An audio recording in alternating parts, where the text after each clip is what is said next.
बिस्मिल्लाहिर्रहमानिर्रहीम।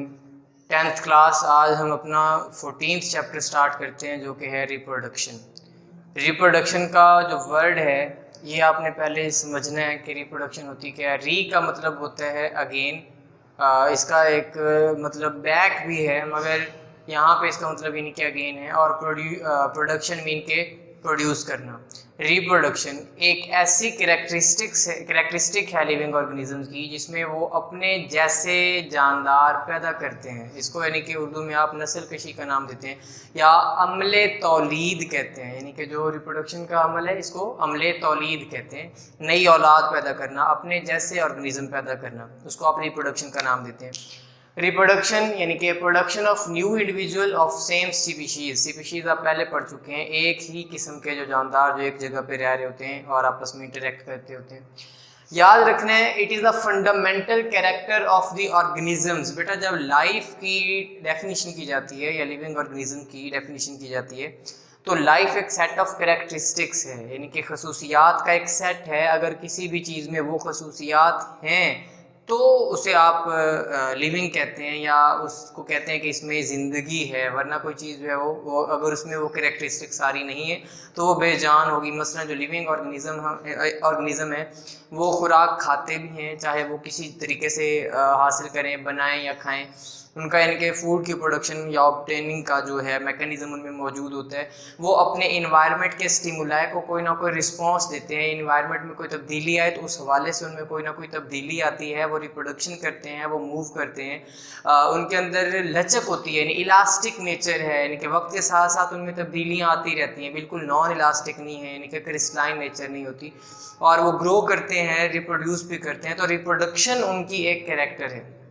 मगर एक बात याद रखनी है कि जो रिप्रोडक्शन है ये एक पूरी स्पीशीज़ की सर्वाइवल के लिए तो एसेंशियल है, लेकिन किसी एक इंडिविजुअल की जो सर्वाइवल है वो रिप्रोडक्शन पे डिपेंड नहीं करती। यानी कि एक स्पीशीज़ का एक ऑर्गेनिज्म जो है, कोई एक ऑर्गेनिज्म वो अगर रिप्रोड्यूस ना करे तो ज़रूरी नहीं कि उसकी वो सर्वाइव नहीं कर सकता। वो बाकी रहेगा, वो ज़िंदा रहेगा, अपना लाइफ टाइम जब वो गुजार के उसके बाद वो मर जाएगा किसी भी वजह से।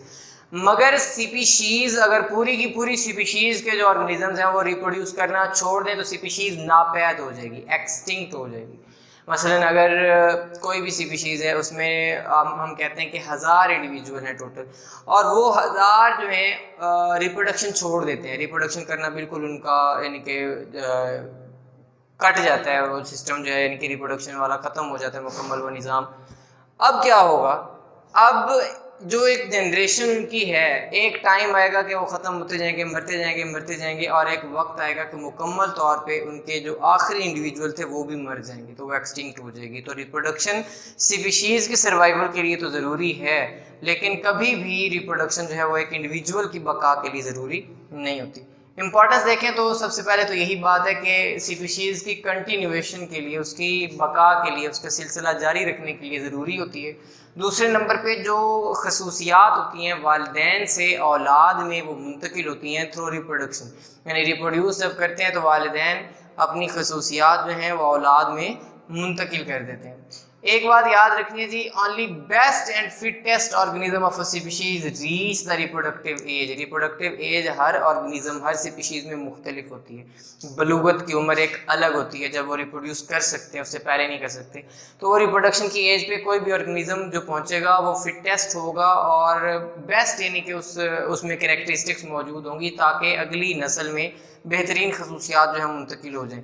अब ये वाली जो बात है ये ज़्यादातर अप्लाई होती है जो जंगली जानवर हैं, ख़ास तौर पे उन पे, क्योंकि उनमें बहुत सारे ऑर्गेनिज्म कोई जो है वो कंपटीशन की वजह से, कोई प्रीडेशन की वजह से, कोई किसी डिजीज़ की वजह से, किसी भी वजह से मर जाएंगे। जो बाकी रह जाएंगे उनकी खसूसियात बेहतरीन होंगी, वो अगली औलाद में मुंतकिल हो जाएंगी। अगर हम रिप्रोडक्शन की टाइप्स लें तो दो है बेसिकली, एक सेक्शुअल है और एक है एसेक्शुअल। यानी किसी भी वर्ड के शुरू में अगर ए लग जाए तो वो नॉन या नॉट के मीनिंग में आता है। तो सेक्सुअल रिप्रोडक्शन और एसेक्सुअल रिप्रोडक्शन है। इसको आप जिनसी तौलीद बोलते हैं, इसको आप गैर जिनसी तौलीद का नाम देते हैं जी। सेक्सुअल रिप्रोडक्शन और एसेक्सुअल रिप्रोडक्शन में डिफरेंस आता है और ये डिफरेंस आपने लिखना है शॉर्ट क्वेश्चन में अगर है। सबसे पहले कि सेक्सुअल रिप्रोडक्शन में एटलीस्ट 2 पेरेंट्स सेल्स भी हो सकते हैं और वो 2 पेरेंट ऑर्गेनिजम्स भी हो सकते हैं, वो इन्वॉल्व होते हैं। जबकि ए सेक्सुअल रिप्रोडक्शन में ओनली वन पेरेंट, सिर्फ एक ही पेरेंट या सेल है या कोई भी ऑर्गेनिज्म वो एक ही इन्वॉल्व है।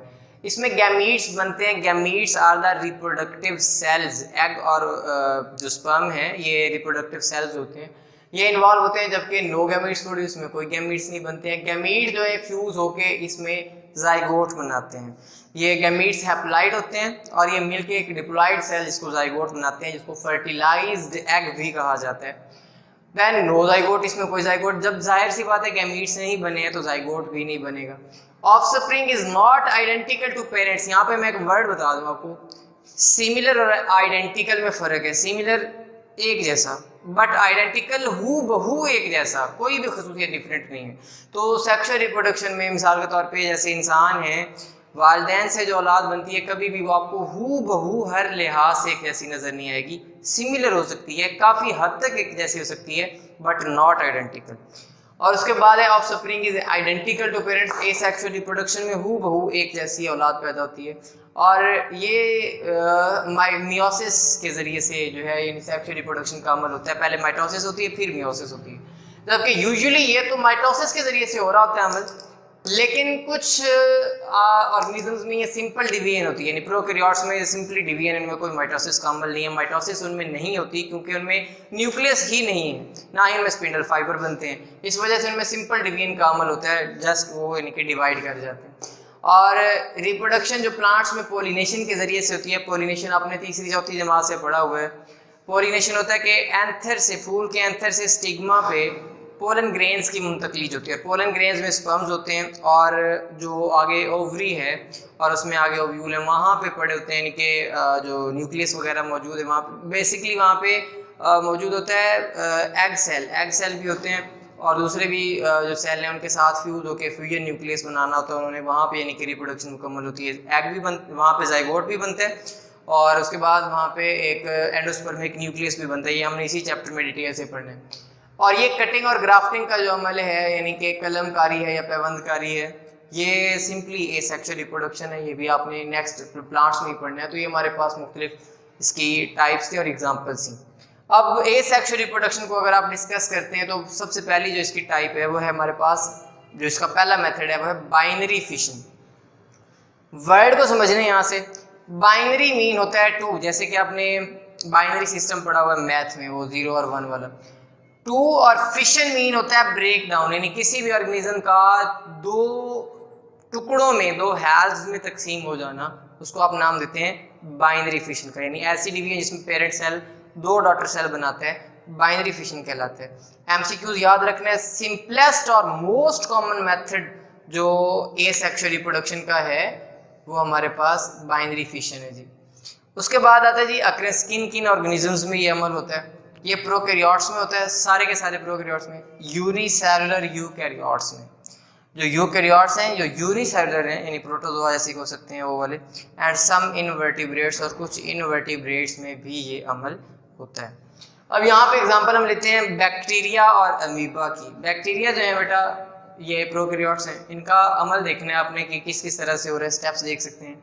सबसे पहले ये पेरेंट बैक्टीरियम है, इसका ये डीएनए पड़ा हुआ है, न्यूक्लियस इसमें नहीं है। डीएनए पहले नंबर पे डुप्लीकेट करता है, पहले सेल का थोड़ा सा साइज इंक्रीज करता है और साइज इंक्रीज करने के बाद डीएनए डुप्लीकेट कर जाता है, दो डॉटर डीएनए बन जाते हैं। अब जो सेल मेम्ब्रेन है वो पिंच करना जो है वो स्टार्ट कर देती है। सेल मेम्ब्रेन यहाँ से पिंच करती है, ये बाहर सेल वॉल बनाई हुई थी जी। और जब सेल मेम्ब्रेन पिंच करती है तो जो दरमियान में डीएनए होते हैं, डॉटर डीएनए जो होते हैं या डीएनए की कॉपीज, वो अपोजिट पोल पे चली जाती हैं। यहाँ से फिर होती है साइटोकाइनेसिस, सेल टूटता है और दो सेल बन जाते हैं अलग अलग, जो डॉटर सेल्स होते हैं। साइटोप्लाज्म डिवाइड ही नहीं करता है तो सेल डिवाइड कर जाता है, तो दो डॉटर सेल। ये सिंपल डिवीजन है बाइनरी फिशन, इनमें कोई माइटोसिस का अमल नहीं है। जबकि अमीबा में देखें तो अमीबा हमारे पास फर्स्ट ऑफ ऑल, इसमें याद रखें अमीबा एक प्रोटोजोन और यूकैरियोट है, इसमें न्यूक्लियस मौजूद होता है। फर्स्ट ऑफ ऑल इसमें माइटोसिस का अमल, माइटोसिस के दो आगे पार्ट्स हैं, एक कैरियोकाइनेसिस है और एक है साइटोकाइनेसिस। जो ये कैरियोकाइनेसिस का अमल है, न्यूक्लियस दो में तकसीम हो जाएगा, यानी कि इसकी कैरियोकाइनेसिस होगी और उसके बाद हमारे पास यहाँ पे सेल मेम्ब्रेन ने पिंच करना है, जो न्यूक्लियाई हैं वो अपोजिट पोल पे चले जाएंगे और फिर साइटोकाइनेसिस का अमल होता है और पूरे का पूरा सेल जो है वो डिवाइड कर जाता है। ये बाइनरी फिशन का आपने पूरा जो मेथड है और ये सेक्सुअल रिप्रोडक्शन में फ़र्क क्या है और रिप्रोडक्शन क्या है, ये पूरी डिटेल आपने बेटा याद रखनी है। यहाँ तक हमने पढ़ा है। नेक्स्ट मेथड जो हमारे रह गए इंशाल्लाह वो अगले लेक्चर में हम डिस्कस करेंगे।